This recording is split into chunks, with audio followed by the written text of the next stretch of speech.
The artefacts that stole my attention from the museum were 2,000-year-old small glass bottles called Untitled. These are some of the earliest examples of Roman blown glass. Discovering the case in the archives, I was mesmerised. Such simple vessels that had endured millennia. I wondered how many lives they had lived through, what stories they had seen. Everything made garners experience and narrative, and these bottles felt like a message from long ago. My pieces are inspired by their forms, but also I wanted this collection to reflect the small narratives now lost to time and memory. Everyday moments in life, each recorded by a vessel of its own. My collection is a group of bottles, made in porcelain to represent glass, some lustered, echoing the iridescence of the ancient Unguimentaria, and each with its own personal glaze, for no two memories nor moments in time are the same.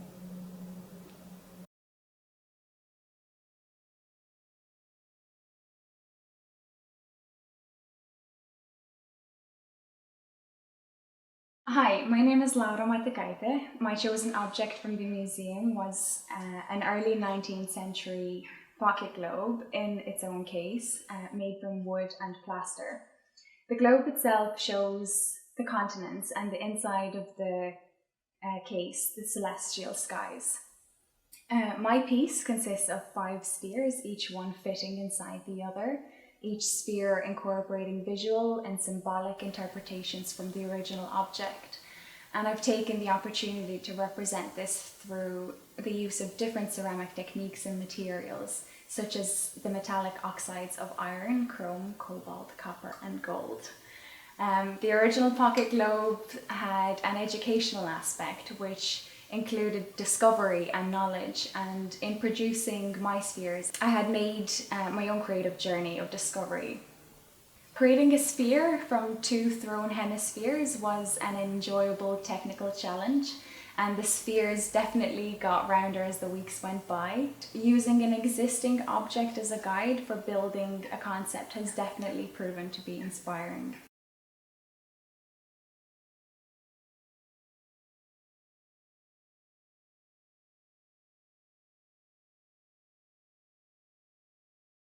Inspiration behind my pieces were a 17th century blown glass wine bottle. These bottles are sometimes referred to as onion bottles because of their bulbous form, and originally that is what attracted me to them.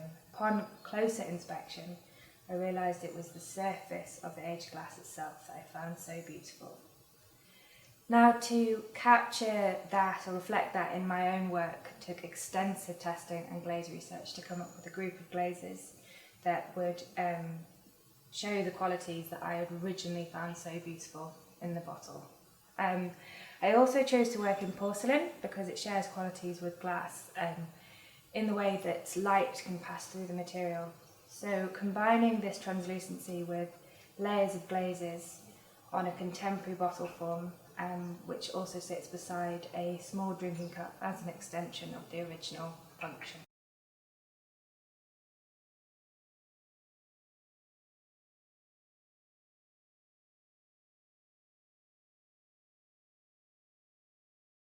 The piece that I've chosen from the museum's collection is a hand-carved Irish wooden spoon.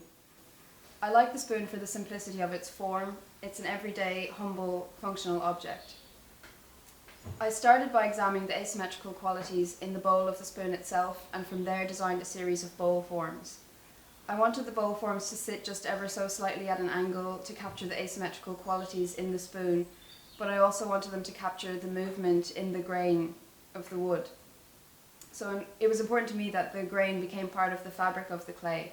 So in order to achieve this, I threw with 2 different coloured porcelain clays, and then depending on how I layered those clays together, I could get different wood grain patterns.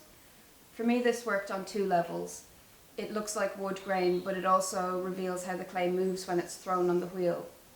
My final piece is a series of wheel-thrown porcelain bowl forms with a wood grain pattern running through them.